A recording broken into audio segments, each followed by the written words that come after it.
9 takeaways from day 1 of testimony in the Sean Diddy Combs trial.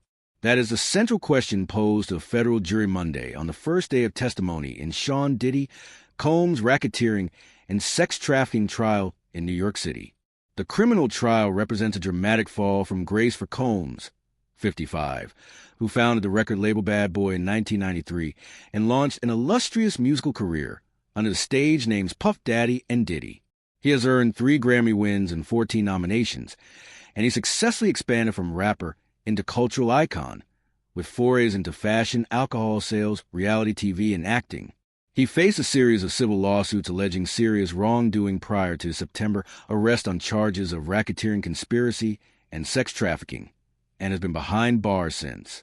Combs has pleaded not guilty to 5 counts, including 1 count of racketeering conspiracy, 2 counts of sex trafficking, and 2 counts of transportation to engage in prostitution. If convicted, he could face a sentence of up to life in prison. Combs' trial will not be televised, per the rules of federal court. CNN will have reporting from journalists inside and outside the court. Here are the key takeaways from the first day of Combs' criminal trial, including opening statements and testimony from the first 2 witnesses. The prosecution's case will mostly focus on 2 accusers, Cassie Ventura and a woman identified as Jane, according to Assistant U.S. Attorney Emily Johnson.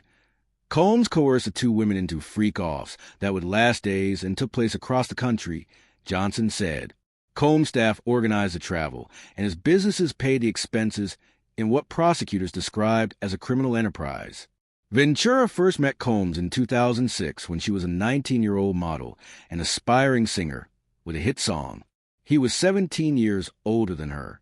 They began dating within a year of him signing her to his label Bad Boy, and they dated off and on until 2018, prosecutors said. Prosecutors said he repeatedly physically abused her. In 2009, he threw her to the floor in an SUV and stomped repeatedly on her face, Johnson said. In another instance, when Combs learned Ventura was seeing another man, he beat her, brutally kicking her in the back and flinging her around like a rag doll, Johnson said. He beat her for small slights, such as when she didn't answer the phone or when she took too long in the bathroom, Johnson said. Further, Johnson described one incident in which Combs allegedly made a male sex worker urinate in her mouth, making her feel like she was choking. If Cassie didn't do what the defendant wanted, the consequences were severe, she said. Combs used his power and control over her to do his bidding in those dark hotel rooms, prosecutors said.